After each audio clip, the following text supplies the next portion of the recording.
Assalamualaikum warahmatullahi wabarakatuh. Salam sejahtera untuk teman-teman semua. Hari ini kita akan membahas tentang identitas nasional yang telah disusun oleh kami, yaitu saya sendiri, Ajeng Krisnawati dengan NIM 045 dan Alifia Nur Anissa dengan NIM 041. Identitas. Identitas melekat pada sekelompok orang, masyarakat, organisasi, maupun individu. Keluarga satu dapat dibedakan dengan keluarga yang lain karena identitas. Demikian pula pada bangsa dan negara. Negara yang merdeka pastinya berupaya memiliki identitas. Oke, selanjutnya di identitas. Identitas sendiri itu adalah ciri atau penanda pribadi. Nah, seperti gambar yang sudah dicontohkan di sini ya, ada SIM, ada KTP, ada KTM.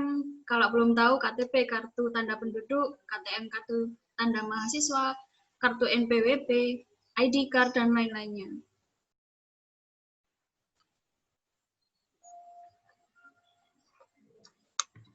Nasional artinya jati diri, ciri-ciri, karakteristik, keyakinan tentang kebangsaan.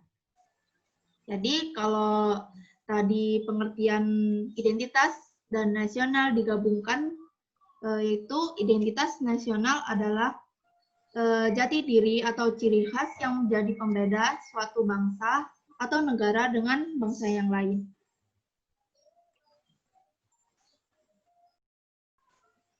Oke, selanjutnya di sini ada Pancasila ya. Jati diri bangsa Indonesia merupakan suatu hasil kesepakatan bersama bangsa tentang masa depan berdasarkan pengalaman masa lalu. Nah, identitas nasional bagi bangsa Indonesia itu sangat ditentukan oleh apa yang dianut dan norma dasar yang dijadikan pedoman untuk berperilaku. Jadi intinya jati diri Indonesia yaitu adalah Pancasila itu sendiri. Pancasila Undang-Undang Dasar Negara Kesatuan Republik Indonesia 1945. Dan ini adalah merupakan identitas secara non-fisik. Kalau identitas fisik itu tadi seperti ID card, KTM, KTP, nah ini Pancasila adalah identitas secara non-fisik. Next. Nah, berikut adalah pecahan makna ya dari masing-masing bagian lambang negara kita, yaitu Garuda Pancasila. Pada bagian ini video boleh kalian pause dulu untuk mengerti satu persatu dari masing-masing bagian. Baik, lanjut. Setelah ini kita akan menuju sumber historis, sosiologis, politik tentang identitas nasional Indonesia. Identitas ada dua jenis, yakni identitas primer.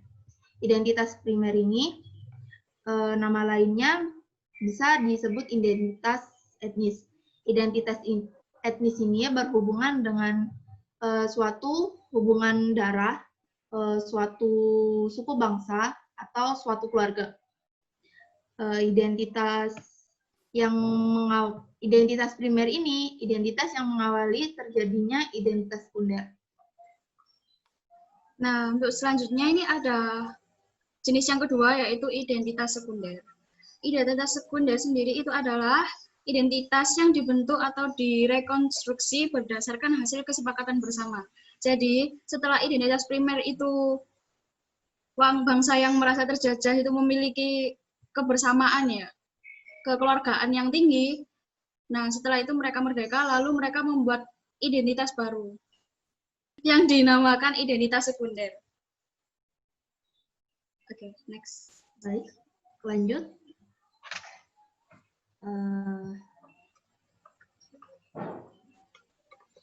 Bangsa Indonesia memiliki identitas primer, etnis, atau suku bangsa. Lebih dari 700 suku bangsa telah bersepakat untuk membentuk Negara Kesatuan Republik Indonesia dengan menyatakan proklamasi kemerdekaan pada tanggal 17 Agustus 1945.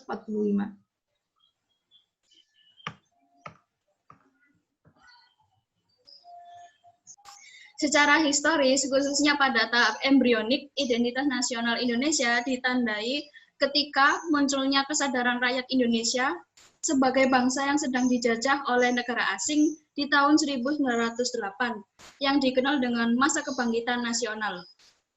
Nah, rakyat Indonesia mulai sadar akan jati diri manusia yang tidak wajar karena dalam kondisi terjajah, lalu muncullah rasa bangkit untuk membentuk suatu negara. Nah, gambar-gambar tersebut ini adalah suasana ketika mereka sedang terjajah, dan ini gambar diambil tahun 1908. Nah, di sebelah kiri ini adalah gambar di mana hari kebangkitan nasional itu ada. Dimulai ya. Okay, next. Next. Okay, next.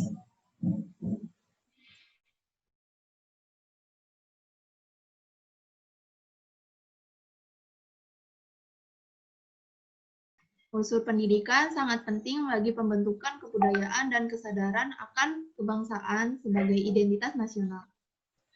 Puncaknya, para pemuda yang berasal dari organisasi kedaerahan berkumpul dalam Kongres Pemuda kedua di Jakarta dan mengumandangkan Sumpah Pemuda.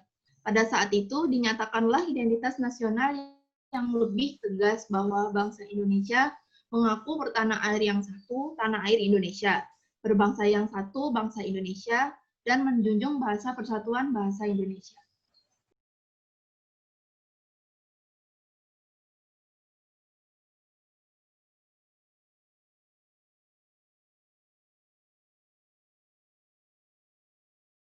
Nah, di slide selanjutnya ini, setelah bangsa Indonesia lahir dan menyelenggarakan kehidupan bernegara, selanjutnya mulai dibentuk dan disepakati apa saja yang dapat dijadikan identitas nasional Indonesia. Nah, ini adalah identitas sekunder yang telah dibahas di awal tadi. Lalu, sampailah pada Pancasila yang telah diterima sebagai dasar negara. Itu tadi adalah pembentukan identitas sekunder, di mana yang awalnya Indonesia masih berjuang untuk memperebutkan kemerdekaan. Jadi yang masih di proses ini itu identitasnya itu masih primer ya, masih tentang kekeluargaan, suku beda sama suku bangsa gitu. Lalu kemudian setelah mencapai kemerdekaan, baru terbentuk identitas sekunder, yakni identitas sekunder yang terbentuk yakni identitas nasional. Nah, identitas nasional itu meliputi bendera, lambang negara, bahasa, dan lagu kebangsaan.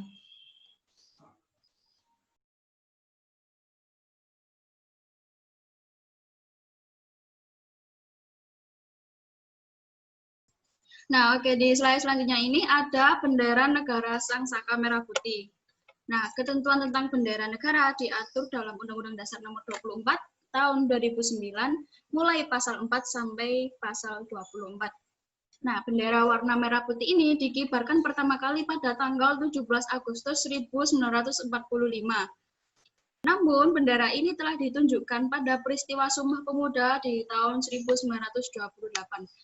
Nah, potretnya yaitu di gambar paling atas ini adalah waktu Sumpah Pemuda, peristiwa Sumpah Pemuda. Jadi bendera ini itu di awal ditampakkan pada peristiwa Sumpah Pemuda. Lalu gambar di bawahnya itu adalah bendera putih yang dikibarkan pada tanggal 17 Agustus 1945.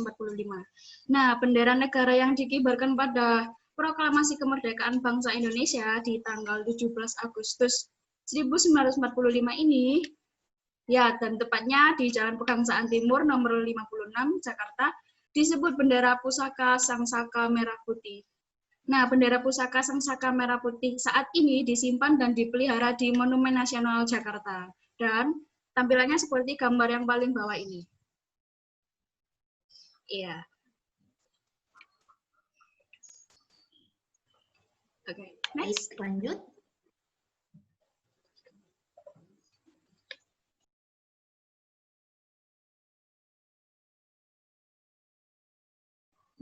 Bahasa negara, bahasa Indonesia. Ketentuan tentang bahasa negara diatur dalam Undang-Undang Nomor 24 Tahun 2009, mulai pasal 25 sampai pasal 45. Tanggal 28 Oktober 1928 yang kita ketahui sebagai Hari Sumpah Pemuda, bangsa Indonesia sepakat bahwa bahasa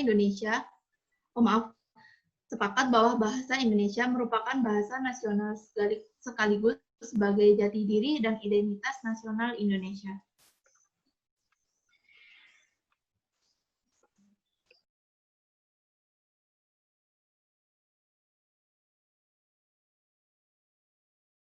Nah, oke. Di slide selanjutnya ini ada lambang negara Garuda Pancasila. Ketentuan tentang lambang negara ini diatur dalam Undang-Undang Nomor 24 Tahun 2009 mulai pasal 46 sampai dengan pasal 57. Nah, di sebelah kanan ini ada lambang burung Garuda Pancasila. Garuda adalah burung khas Indonesia yang dijadikan lambang negara.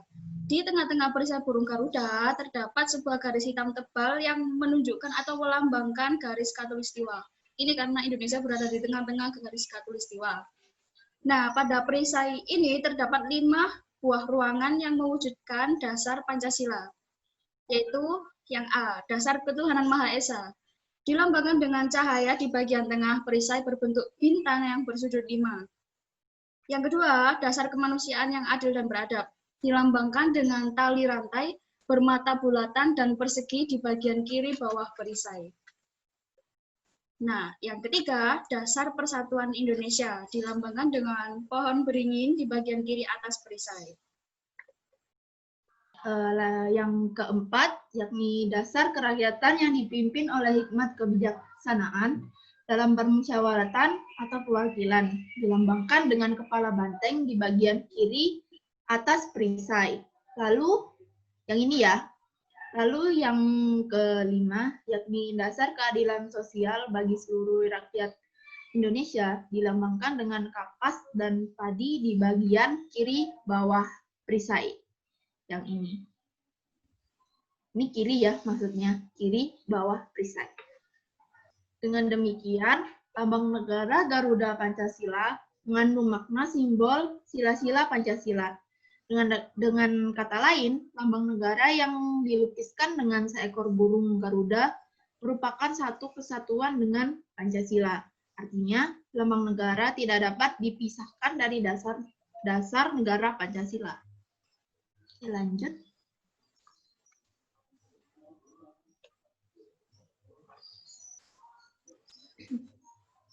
Oke.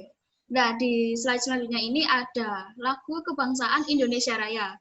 Ketentuan tentang lagu kebangsaan Indonesia Raya ini diatur dalam Undang-Undang Dasar Nomor 24 Tahun 2009, mulai pasal 58 hingga pasal 64. Indonesia Raya sebagai lagu kebangsaan pertama kali dinyanyikan pada Kongres Pemuda kedua tanggal 28 Oktober 1928. Lalu, lagu Indonesia Raya selanjutnya menjadi lagu kebangsaan yang diperdengarkan pada setiap upacara kenegaraan. Nah, pada gambar di atas kanan ini adalah pertama kalinya W.R. Supratman menunjukkan lagu kebangsaan negara Indonesia. Jadi W.R. Supratman ini adalah pencipta lagu Indonesia Raya.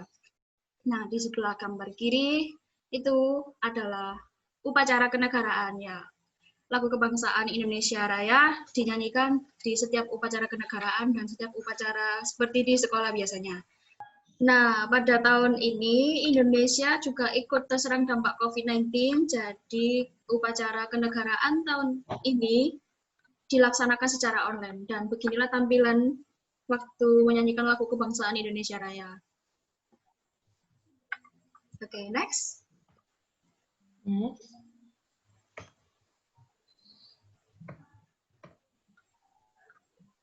Semboyan negara Bhinneka Tunggal Ika. Bhinneka Tunggal Ika artinya berbeda-beda, tetapi tetap satu jua. Semboyan ini dirumuskan oleh para the founding fathers, yaitu Bapak Soekarno, Bapak Muhammad Hatta, Bapak Supomo, lalu Bapak Muhammad Yamin ya. Lalu semboyan Bhinneka Tunggal Ika mengandung makna juga bahwa bangsa Indonesia adalah bangsa yang heterogen. Tidak ada negara atau bangsa lain yang menyamai Indonesia dengan keaneka ragamnya. Namun tetap berkeinginan untuk menjadi satu bangsa, yaitu bangsa Indonesia.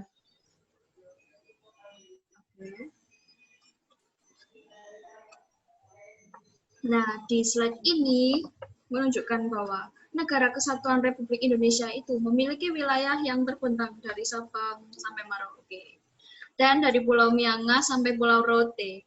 Negara Kesatuan Republik Indonesia ini memiliki penduduk yang pluralis dengan jumlah etnis lebih dari 700 dan bahasa daerah lebih dari 200, tetapi memiliki identitas nasional bahasa Indonesia. NKRI atau Negara Kesatuan Republik Indonesia ini memiliki pemerintahan yang dipimpin oleh Presiden dan Wakil Presiden Republik Indonesia, yaitu yang pertama adalah Soekarno dan Bung Hatta. Dan setelah Indonesia menyatakan kemerdekaannya, negara Mesirlah yang pertama mengakui hingga akhirnya semua negara di dunia mengakui eksistensi NKRI, mengakui bahwa Indonesia merdeka. Oke. Kita sudah sampai di akhir pembahasan. Jika ada yang ingin ditanyakan, silahkan dielaborasikan. Sampai di sini saja materinya. Sampai jumpa. Sekian dari kami. Wassalamualaikum warahmatullahi wabarakatuh.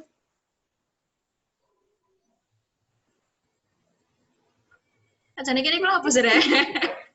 Ya Allah.